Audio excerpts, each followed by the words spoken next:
ہو تو یہ آگ بھی علت نہیں ہے. ہم خدا کو فاعل مختار کہتے ہیں. اگر علت العلل بھی فاعل مختار کے معنی میں کریں پھر مشکل ہو گئی بات.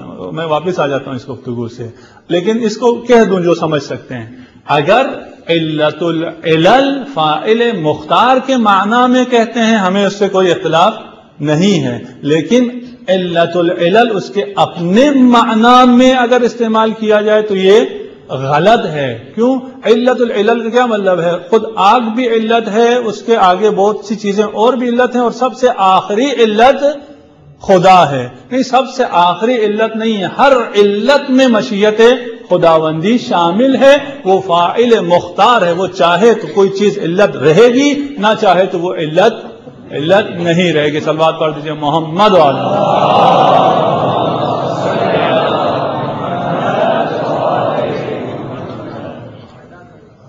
یہ حکمت ہے جو کہ در اہل بیت سے ہمیں مل سکتی ہے, اور جسے حکمت مل گئی اسے قرآن میں خدا فرماتا ہے فقط اوتیا خیرن کثیرا, ہم نے خیر کثیر حکمت کی صورت میں دیا ہے. علم آپ کو, یہ سائنس کی تمام ترقی کے باوجود بہت تھوڑا سا علم ملا ہے, اور جو علم خدا قرآن میں کہہ رہا ہے وہ علم ہے جو بشر کو قیامت تک حاصل ہونے والا ہے. آپ علم کی ترقی کی رفتار کو دیکھ لیں, اور یہ علم کہاں تک پہنچے گا, وہ سارا قلیل, اور حکمت جسے مل جائے وہ کثیر. کسی صاحب نے پوچھا کہ یہ ائمہ نے کیوں یہ تمام علوم اپنے اصحاب کو نہیں سکھا دیے. آپ نے کہا کہ میثم تمار کے پاس آپ کو موبائل استعمال کرنا اور کمپیوٹر اور باقی چیزوں کا علم نہیں تھا. میثم تمار کے پاس حکمت تھی, علم جو آپ کے پاس یہ ظاہری علم ہے یہ نہیں تھا. آپ افضل ہیں یا میثم تمار؟ وہ عرفان اور وہ حکمت انسان کا اصل سرمایہ یہ حکمت ہے, اور جسے یہ حکمت ملے اسے خیر کثیر دیا گیا ہے. اور یہ حکمت کہاں ہے؟ انا مدینۃ الحکمہ وعلی بابها, انا دار الحکمہ وعلی بابها. حکمت کے رسالت مآب صلی اللہ علیہ وآلہ وسلم کا فرمان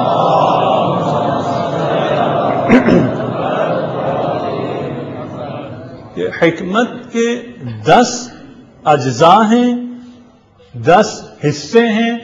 حکمت کے 10 حصوں میں سے 9 علی ابن ابی طالب کے ہیں, اور باقی ایک حصہ ناس کا ہے. ناس الف لام کے ساتھ تمام انسانوں کے پاس ایک حصہ, علی ابن ابی طالب کے پاس 9 حصے. پھر فرمایا کہ اس ایک حصے میں جو تمام لوگوں کے پاس ہے اس میں بھی سب کا سردار علی ابن ابی طالب ہے. اس حکمت کی تلاش میں رہیے کہ یہ در اہل بیت کے علاوہ کہیں سے نہیں ملے گا. رسالت مآب صلی اللہ علیہ وآلہ وسلم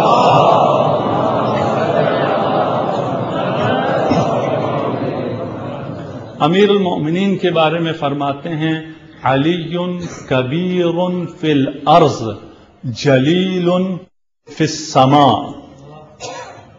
ہم کیونکہ کائنات کو سمجھنے کے لیے جا رہے ہیں, کائناتی تصور اس میں شاید کم وقت ملے. اس کائنات میں عالم ملک ہے, عالم ملکوت ہے, اور عالم جبروت. علی کبیر فی الارض, ارض کیا ہے؟ عالم ملک.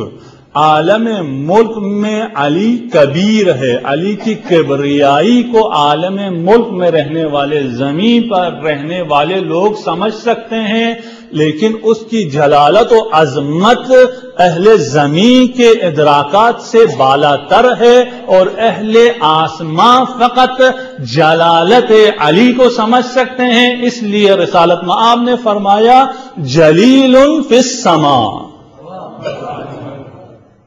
کبیر فی الارض جلیل فی السماء، اس علی کی عظمت کو نہیں سمجھ سکتا کوئی، نہ ملک میں رہنے والے نہ ملکوت میں رہنے والے، صرف جبروت میں موجود ایک ہستی، ایک وجود سمجھ سکتی ہے، جس کا پتہ اس روایت میں ملتا ہے علی کبیر فی الارض جلیل فی السماء عظیم عند اللہ عز وجل۔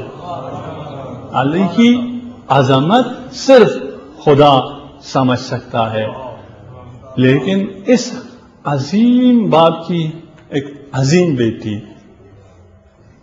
آج کوفہ کے بازاروں میں بے مخنہ چادر،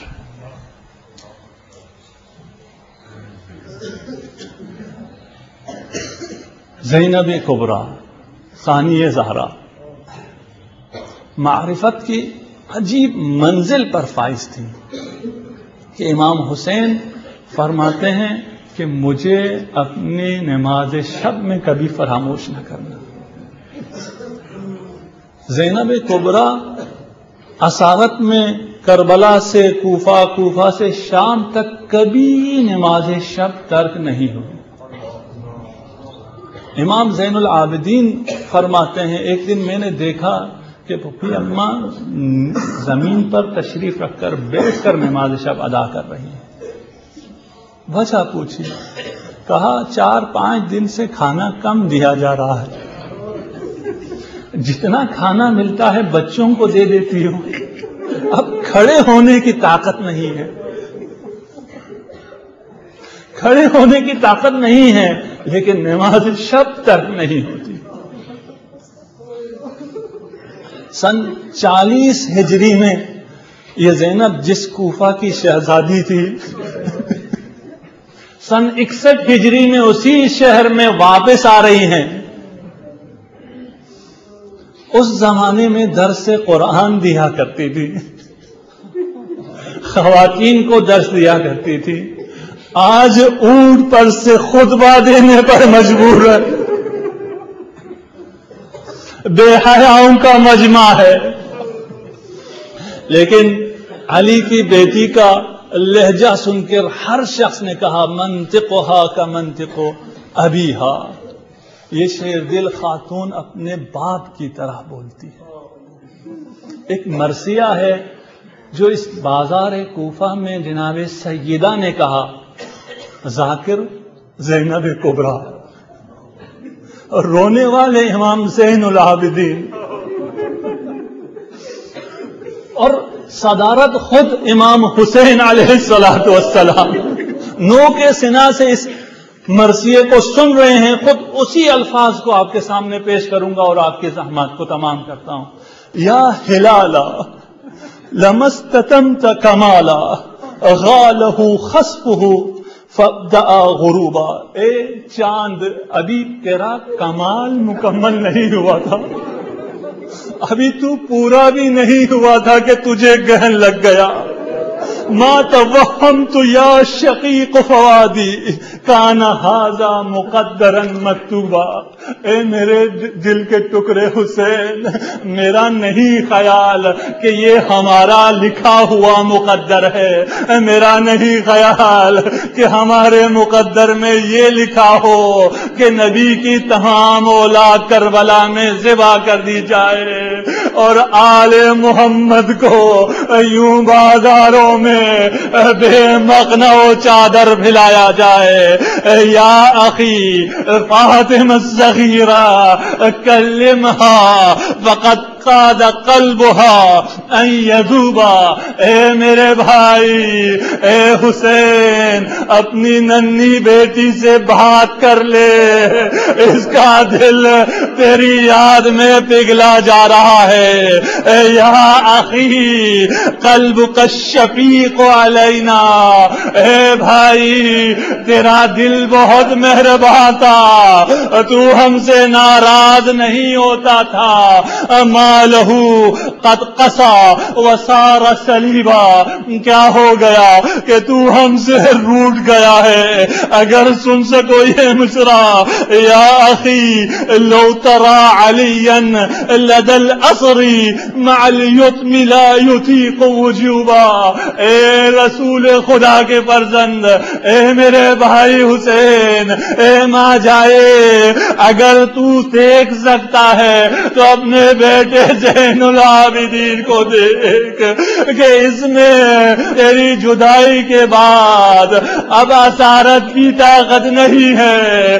ارے پابند سلاسل علی زین العابدین کلما اوجعوہ بالضرب نادا کا، جب بھی امام زین العابدین کو تازیانوں سے مارا جاتا ہے، اے حسین یہ تجھے ندا دیتا ہے، یا حسین یا حسین یا اخی ضمہ الیک وقربہ، اے حسین اسے اپنے سینے سے لگا لے، علی کو اپنے قریب بلا لے، میں عرض کروں گا یا زینب آپ تو خود کربلا میں وہ پارا پارا جسم چھوڑ کر آئی ہیں، وہ سینہ جس پر ہزاروں زخم تھے، ما اذل الیتیم حین ینادی بأبیہ ولا یراہ مجیبا، ایک یتیم کے لیے، ایک شخص جس نے اپنا باپ کھوایا ہو، اس کے لیے اس سے بڑھ کر کوئی بات نہیں ہو سکتی کہ وہ اپنے باپ کو پکارے اور حسین کا جواب نہ آئے۔ انا للہ و انا الیہ۔